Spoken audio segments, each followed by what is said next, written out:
the heart of a gray industrial city, where the smoke from tall chimneys painted the sky in shades of charcoal, there stood a factory that never slept. It was a massive labyrinth of steel, gears, and steam. Among the thousands of workers who walked through its heavy iron gates every morning, there was one young man named Elias. Elias didn't stand out because of his voice, he stood out because of his silence. He worked with the precision of the very machines he tended to. He was young, disciplined, and possessed a hunger to be the absolute best in his field. When Elias first joined the factory as an apprentice, he was taken under the wing of an old technician named Silas. Silas's hands were permanently stained with oil, and his eyes held the weight of 40 years of mechanical wisdom. One evening, as they cleaned their tools, Silas whispered a piece of advice that would become Elias's religion. "My boy, in this world, people talk too much and do too little. They chase shadows and noise. If you want to not just survive, but truly thrive, you must do the opposite. Talk less, observe more. Master every single bolt, every hidden wire, and every rhythmic pulse of this factory. Become so excellent, so fundamentally necessary, that the world simply cannot function without you." For the next 10 years, Elias lived by those words. While other workers spent their breaks gossiping in the canteen or complaining about the summer heat, Elias remained at his station. He studied the complex blueprints of the newest German turbines. He mastered the delicate electrical circuits that others were afraid to touch. He learned to diagnose a failing engine just by the slight change in its vibration. He became the silent backbone of the entire operation. He was the invisible ghost in the machine, the one everyone turned to when a problem seemed truly unsolvable. Yet, Elias remained humble and quiet, waiting patiently for his decade of dedication to be recognized. However, life rarely follows the path of merit alone. As the years turned into a decade, the old mentor Silas finally retired. Elias expected that with his master gone, his time for glory had arrived. But instead of a promotion, he faced a bitter reality. Day after day, he watched as younger men who had only been there for a year, men who knew how to laugh loudly with the manager but didn't know a wrench from a screwdriver, were promoted to supervisor roles.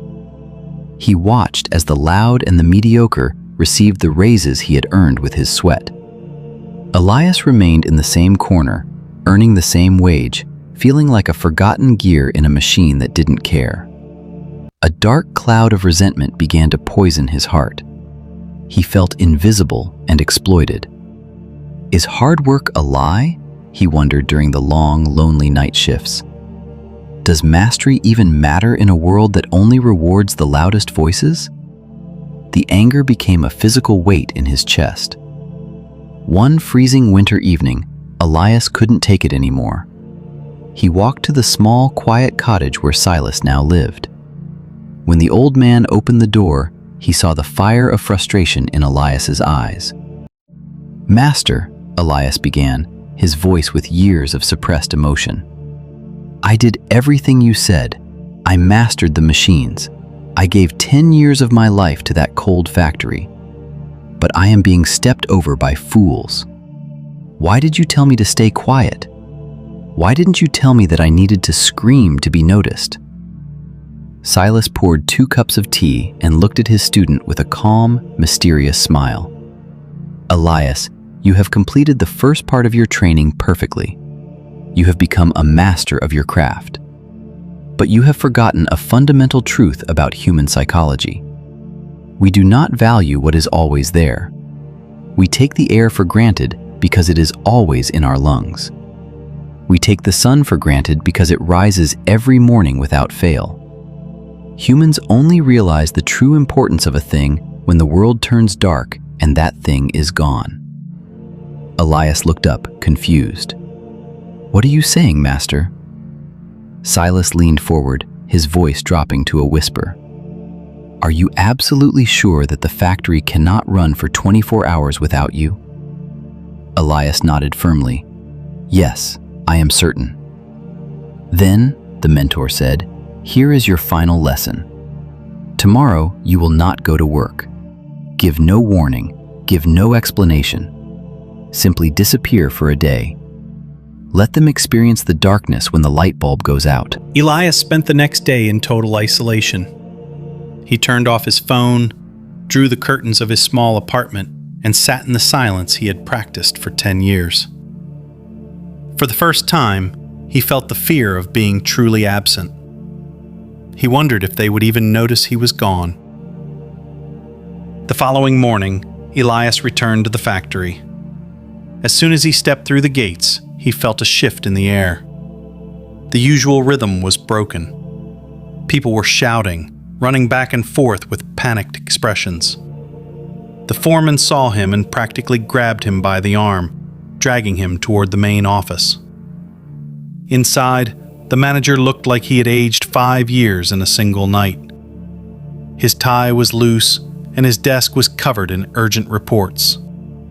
"Elias, where on earth were you?" the manager shouted, though his voice held more relief than anger. "The main assembly line suffered a catastrophic sensor failure yesterday at noon. No one, not the supervisors, not the new engineers, knew how to reset the sequence. The entire production line froze. We lost tens of thousands of dollars in a single afternoon. We realized yesterday, Elias, that without you, this entire place is just a pile of dead metal." The manager didn't fire him. Instead, he handed him a contract for a senior directorship with a salary Elias had only seen in movies. Elias had won. He felt a surge of power he had never known. He believed he had found the ultimate secret to life. His value was not in his presence, but in his absence. But as the months went by, this victory began to warp Elias's mind. He started to view his coworkers and his job with a sense of superiority. He remembered the thrill of being missed, the intoxication of being the savior. He began to use his absence as a weapon. Whenever he felt a slight bit of boredom, or whenever he wanted to remind the management of his power, he would simply not show up. He would disappear for a day, sometimes 2, leaving the factory in a state of controlled chaos. And every time he returned, he was greeted with even more desperation and even higher praise. He had become addicted to the flicker. Elias believed he was untouchable. He was no longer the humble student. He was the man who held the factory's heartbeat in his hands. But he failed to notice the manager's desperate look turning into a cold, calculated stare. He failed to see the resentment in the eyes of the other workers who had to work double shifts to cover his ego. One Monday morning, Elias arrived at the factory, ready to play the hero once again after a 2-day unannounced break. But as he swiped his security card at the gate, the machine let out a long, harsh beep.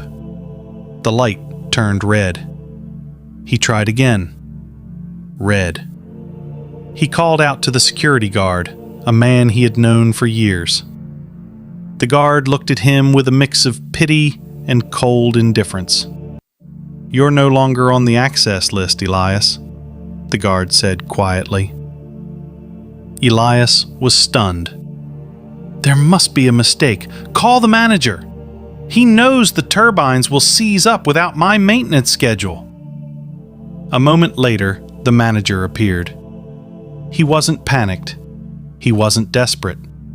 He looked calm, almost relieved. He handed Elias a final envelope. "Your services are no longer required, Elias. We've hired a team of 3 junior technicians. They don't know the machines as well as you do yet, but they are here every single day. We realized that a light bulb that flickers too often is more dangerous than no light at all. We chose reliability over brilliance." Broken and humiliated, Elias found himself back on Silas's doorstep. This time, there was no fire in his soul, only a deep, hollow sadness. "Why, Master? I did what you said.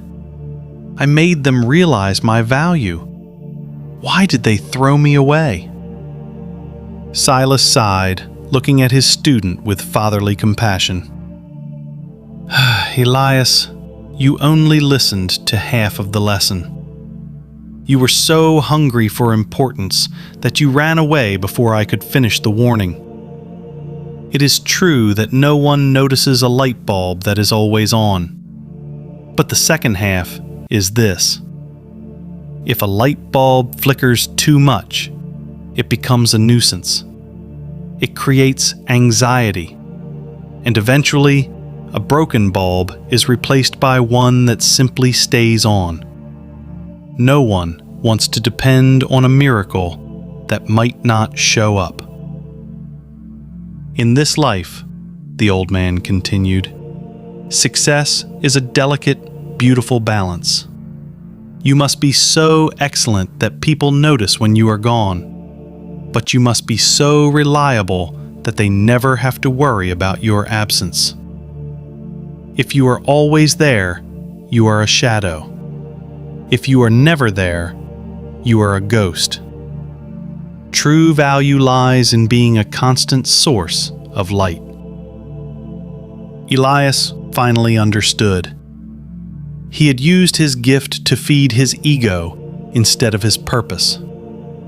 As he walked away, he knew his next journey wouldn't be about being the best.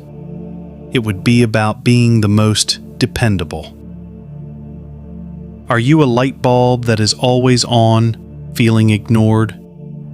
Or are you flickering so much that your world is looking for a replacement? If this message touched your heart and brought value to your journey, please give it a like and share your thoughts in the comments below. For more deep insights, life lessons, and wisdom to fuel your growth, don't forget to subscribe to Arcane Fortitude. Together, let's build the strength to stay constant, reliable, and powerful in everything we do. Thank you for watching, and we will see you in the next video. Stay wise, stay strong.